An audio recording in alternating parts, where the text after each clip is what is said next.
Gut Punched, Alzheimer's, and Caregivers. Navigating the insidious illness of Alzheimer's is something nobody asks for.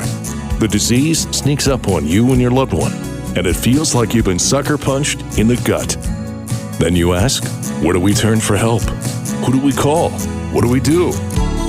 These questions and more are what we hope to answer and give you some direction and hope. Now let's join our host, Jeff Edwards. Greetings and welcome. This is Gut Punched, Alzheimer's and Caregivers, episode 74, or a revisit to the guide program that was designed for caregivers. How you doing today? Hope all is well.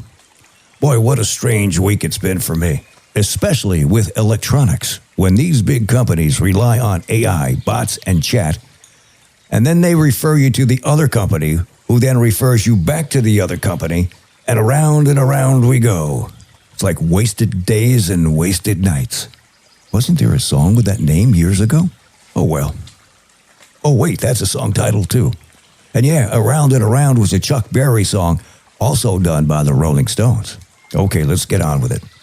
Today, we'll be talking with Dr. Adam Perry of HealthSpan Partners, and we'll be revisiting the guide, which stands for Guiding an Improved Dementia Experience, and see what's changed, if anything. We'll hear about a new test that spots Alzheimer's 20 years before the symptoms start. Really? And we have some helpful caregiver tips from the Alzheimer's Association. This wouldn't be Gut Punched if we didn't go over our tenets or rules. The tenets we follow at Gut Punched, Alzheimer's, and Caregivers are simple. Number 1, you must take care of yourself because if something happens to you, who is going to take care of your loved one? Number 2, you can't do it alone. You need help. Find good caregiver groups or network with friends or relatives. Number 3, make a list of people, friends, relatives, co-workers who have offered to help you in time of need, and then make a list of things you need done but can't do yourself because caregiving duties are overwhelming. And then use the lists. Start at the top and keep going till you get what you need done. You'll find it very, very helpful. Number 4, create a help signal. Identify a cue or phrase to confirm your loved one is comfortable with receiving help. Now, something your loved one can remember. Now, this is for when you have caregivers outside of family helping with caregiver duties. It will help put them at ease. Number 5, caregiving. Love it or hate it. It will be your life till it's not. Give it your all.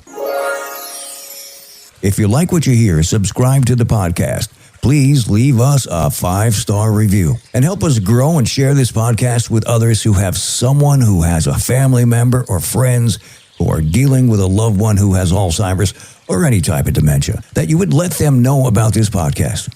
They may need the information and resources. There is help and hope out there for everyone. You just must know where and how to find it, and that's why we're here. Are you ready? Let's get started. The Guide, Guiding an Improved Dementia Experience Model. Now, this program offers enhanced services for dementia care and support for caregivers, like a relative or unpaid non-relative who help with activities of daily living. It's also there to improve the quality of life for people living with dementia, enhance support for caregivers of people living with dementia, and help people living with dementia stay in their home and communities longer. Now, this program came from the federal government, CMS.gov. In fact, the Biden administration's April 2023 executive order, number 14095, on increasing access to high-quality care and supporting caregivers was the beginning for the program. Greetings, Dr. Perry. Thank you for your time today. And we spoke way back in episodes 31, 32, and 33, and we discussed the guide at length. And that's why we had to break it up into 3 parts. But today, can you briefly tell us your background and how you came to be involved with the guide? Thanks for having me again, Jeff. I'm a geriatrician here in Southwest Florida, and my focus has been on what I call modern models of care for older adults, particularly for high needs older adults. And that means that I've worked with different types of largely community-based models around things like designing emergency departments for older adults, defining processes to keep people in the home for emergency evaluation and treatment, something called hospital at home. And I've also worked with the Centers for Medicare and Medicaid Innovation around designing a new model of care for older adults with dementia and their caregivers. And so my background has been in patient care, but more specifically, designing new programs to help families and patients to get treatment where it's safest for them, aligned with their preferences, and what we call comprehensive, not only evaluating the person or client and their medical issues, but also support environment, preferences, and very importantly, working with families and caregivers. So this program I was very pleased, I guess I'd say, to have this come out because it's very aligned with my career goals and roles to this point. Now, this is the second year, correct? Yes, it started with a pilot cohort in July of 2024 and expanded greatly in July of 2025. Gotcha. So how has this year been different than 2024? Are there more people involved? Are you finding people are learning about this, or is it still a struggle? Yeah, so I think that there's been probably, I'd say, three major differences between the first program year, which was really a pilot year for people like myself, geriatricians and neurologists who have been doing dementia care for a while. So, for the first year, July 2024 to 25, there was only 90 programs in the country. It was really just a matter of working out how this new Medicare Innovation Program would work. And so there wasn't a lot of knowledge about it and not a lot of, providers, if you would. In that year, the people who were going to start in July 2025 were receiving training and beginning to develop their platform. So in July of 2025, the number of providers across the country went from 90 or 95 to about 350. So really expanded. And many of these were programs that had already developed partnerships and processes, based on a pilot program learning. And so it went from a program that kind of smaller and not a lot of people had heard about it to something that was, very quickly in the public consciousness. Right. And that is related to kind of the third point. Families are now, I think, starting to hear about it through, the senior services sector and healthcare based on the work of these rapidly growing group of providers. Mm-hmm. Can you give us a brief explanation of the services that are involved? Yeah, I think about it. It's a demonstration model from Centers for Medicare Innovation. And so in that it's a model, there's sort of pieces to it that best fits your community. And the pieces are, the foundation really is care navigation. And that's giving every family faced with dementia somebody who is expert in the dementia journey and connected to local resources and giving them someone to call. That person is called a care navigator, and really helping the family and the person with dementia along, such that every family is not trying to figure this out on their own. Right. Are there special requirements? Special requirements for eligibility, you're saying, Jeff? Right. So traditional Medicare and someone with dementia. So diagnosis of dementia, traditional Medicare. And what that means is not Medicare Advantage, not on hospice, and not in what's called a PACE program. So those are the eligibility requirements. Mm-hmm. Now, there has been some talk that there are some changes this year as compared to last year. The last year's program, for example, the respite care issue. What can you tell us about that? Yeah, so Medicare learned during that initial pilot year a little bit about how this can be sort of disseminated in communities. And so they've made some of the agreement and payment rate changes that have made this more attractive to home care agencies or care coordination hubs. They've also expanded the ability of participants such as myself to partner, and that's really, they hope, going to help scale this by removing some of the barriers in contracting and certainly in payment. Interesting. Now, I know you're tied in with the Dubin Center in Fort Myers, and they're helping people find out about the guide and guiding them through the process. Should the listeners in the Fort Myers area contact the Dubin Center directly to get involved or sign up for the program? Absolutely. The Dubin Center, as you know, has been in the community for 30 plus years, I believe, and is really an early adopter in helping to administer the guide program for people with dementia and their families in Lee County and Charlotte County. So really a front runner nationally in taking up this model. And so contacting them, they've got a well-oiled approach to efficiently getting people onto this benefit, which includes the care navigation as well as that in-home respite, at no cost. Right. Now, what about people living in Collier County? What do they call? Yeah, so our main partner down here is the Alzheimer Support Network. Okay. Another tremendous community benefit. They've been around for 40 years here in Collier County. And so contacting the Alzheimer Support Network, much like the Dubin Center, they'd be able to get people on board and really help them to activate this benefit. So people who have traditional Medicare and dementia, they have this benefit. It's just a matter of how do you get it to them? How do you make them aware of it? And then how do you sort of turn it on, if you would? Okay, so they, both Dubin Center and the one in Naples or Collier County, then they have people sign up. How does it come to you on the backside? Sure. So the Alzheimer Support Network and Dubin Center are what are referred to as partner organizations, and we have an agreement.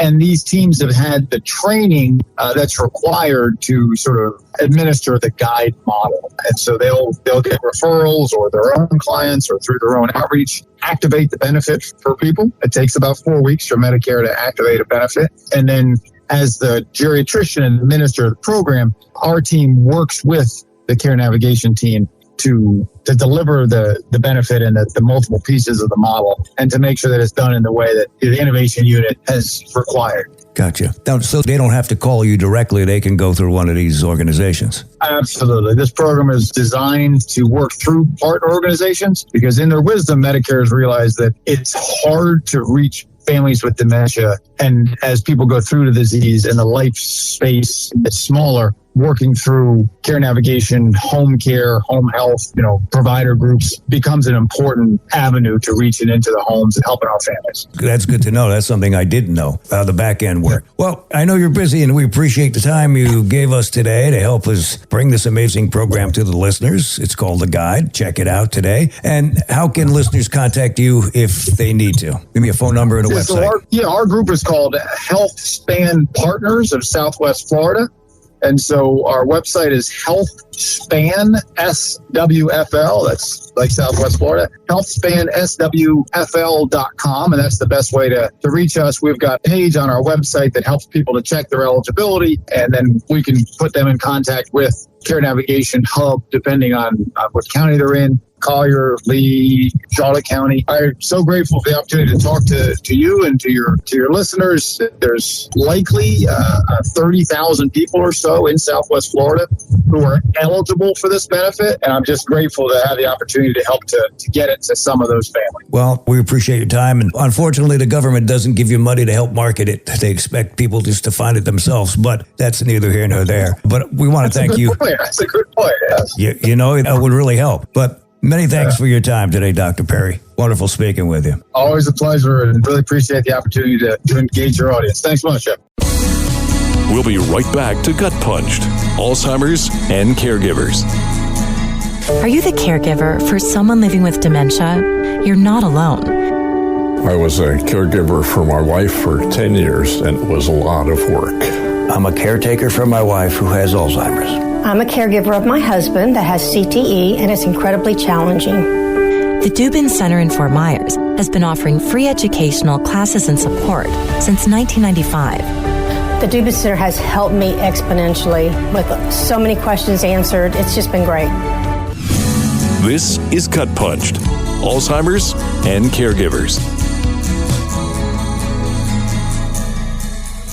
Here's an article called New Test Spots Alzheimer's 20 Years Before Symptoms, written by Tricia Cooney Bresnahan, and Wednesday, September 24th, 2025 was the date.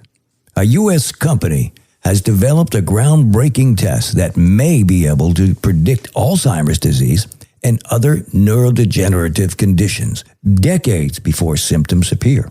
While the current thinking is that Alzheimer's and chronic traumatic encephalopathy, CTE, can only be definitively diagnosed after the person has died via an autopsy of the brain, a new pre-diagnostic biomarker test has changed that. Contemporary Health Systems, LLC, recently received a patent from the U.S. Patent and Trademark Office for a novel test of function that identifies the very early warning signs of diseases like Alzheimer's, Parkinson's, ALS, and dementia. How it works. Unlike traditional brain scans or memory tests, this new assessment focuses on how people perceive and identify certain threshold signals, subtle brain functions that can reveal damage long before memory loss or other obvious symptoms begin. These tests are designed to be repeatable, scorable, recordable, and trackable, which means doctors could potentially follow patients over time to see changes years in advance.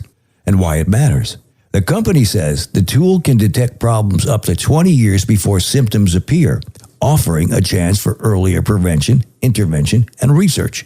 That's especially important because once diseases like Alzheimer's or Parkinson's progress, treatments often only slow, not stop the decline. The patent also covers assessments for other brain and nerve-related conditions, including concussions and traumatic brain injury, TBI, repetitive head impacts, RHI, early signs of chronic traumatic encephalopathy, CTE, precursor stages of post-traumatic stress disorder, PTSD, chemotherapy-induced malnutrition. The company believes this innovation could open the door to new strategies for preventing and treating these conditions, possibly aided by artificial intelligence. They also point to peer-reviewed research and clinical validation studies that support the test's potential. As Alzheimer's and related conditions continue to affect millions worldwide, this patent signals a major step towards detecting and one day stopping neurodegeneration before it starts. We'll be right back to Gut Punched, Alzheimer's and Caregivers. In the fight against Alzheimer's, now matters more than ever. Because now we have treatments that could change everything. But now is no time to stop. Now we've got momentum, so now we use it. Now we seize the moment. Now we turn the tide. Now we make a difference and make some noise. Now is the time to get up, get out, and join the movement. At the Alzheimer's Association Walk to End Alzheimer's, held in over 600 communities nationwide, and we need you with us. Because now is the time for hope. Join the fight at alz.org/walk. This is Gut Punched, Alzheimer's and Caregivers. As a caregiver, you may find yourself with so many responsibilities that you neglect taking good care of yourself. But the best thing you can do for the person you're caring for is to stay physically and emotionally strong. Trying to do everything by yourself will leave you exhausted. Don't do it alone. Seek support from family, friends, your faith community, and the Alzheimer's Association. Be sure to visit your physician regularly, at least annually, and listen to what your body is telling you. Any exhaustion, stress, sleeplessness, or changes in appetite or behavior should be taken seriously. Ignoring these symptoms can cause your physical and mental health to decline. If you're caring for someone in the late stages of Alzheimer's, talk to your healthcare provider about the seasonal flu shot. Being vaccinated protects both you and the person you are caring for. No doubt, you know that exercise is an important part of staying healthy. It can help relieve stress, prevent disease, and make you feel good. But finding the time to exercise is another story. Use these tips. Take friends and families up on their offers to help. You can get in a good workout in a short amount of time, even a 30-minute break. Help coordinate a schedule where you'll have breaks to exercise and take care of your health. Start small. While it is recommended that you get 30 minutes of physical activity at least 5 days a week, even 10 minutes a day can help. Fit in what you can and work toward a goal. Exercise at home. When the person with dementia naps, pull out a yoga mat and stretch. Or set up a stationary bike or try exercise tapes. Find something you love. If you enjoy the activity, it will be easier to make it a habit.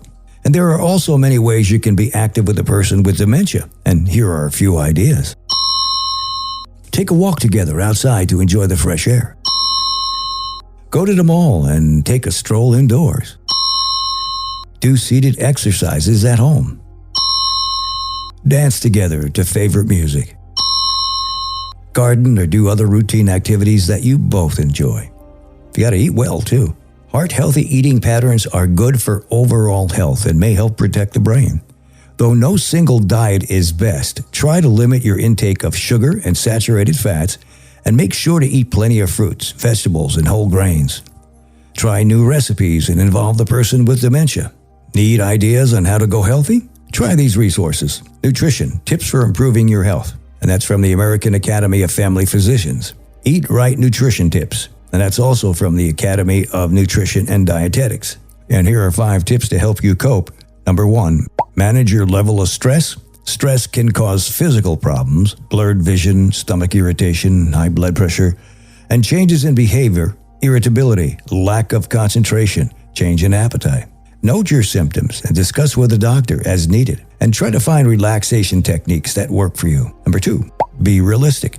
The care you give does make a difference, but many behaviors can't be controlled. Grieve the losses, focus on positive times as they arise, and enjoy good memories. Number 3, know you're doing your best. Remember that the care you provide makes a difference and that you are doing the best you can. You may feel guilty because you can't do more, but individual care needs change as Alzheimer's progresses. You can't promise how care will be delivered, but you can make sure that the person with the disease is well cared for and safe. For support and encouragement, join ALZ Connected, their online caregiver community. That's from the Alzheimer's Association. Number 4, take a break. It's normal to need a break from caregiving duties. No one can do it all by themselves. Look into respite care to allow time to take care of yourself. And number 5, accept changes as they occur. People with Alzheimer's disease change over time. So do their needs. They may require care beyond what you can provide on your own. Becoming aware of community resources and care options from home care services to residential care can make the transition easier, and so will the support and assistance of those around you. Just some information from the Alzheimer's Association. Just a reminder that the dates for the Alzheimer's Walk of Life in Southwest Florida are Lee County, November 8th, and Collier County, November 22nd. Time is getting short to register. And for around the U.S., you can go to alz.org and click the link that will give you dates and locations for where you can participate. It's a good thing to do.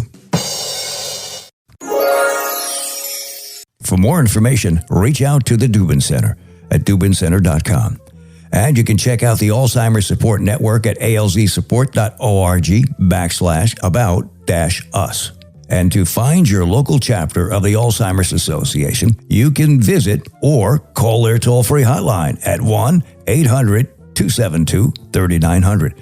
And they have a new resource called Dementia Care Navigation Service, powered by Ripple and the Alzheimer's Association. Caregivers and people living with Alzheimer's or another dementia can access personalized dementia care for free, including a dedicated care navigator and tailored resources. You can call this number, 855-271-2662, to get connected. That's 855-271-2662. Take the first step and contact them. You got to check it out. We mention the guide frequently, and it's another great resource and provides help and respite care. It's probably easier just to Google it, Edge it, or DuckDuckGo it, and you can reach out to Dr. Perry's HealthSpan Partners website, which is https://healthspansouthwestflorida.com. You know, I'd like to thank all those who help and contribute each week to build this podcast, and I couldn't do it without you. Our website is gutpunched.com, and the email address is gutpunchedac@outlook.com, or you can reach me at jeff@gutpunch.com. Thanks for joining us, and please come back again. God bless. This has been Gut Punched, Alzheimer's and Caregivers, with your host, Jeff Edwards. Don't forget to hit that like button and subscribe to us on all the platforms like Spotify, Apple, Pandora, and more. If you have a question or want to get in touch, our email is gutpunchedac@outlook.com.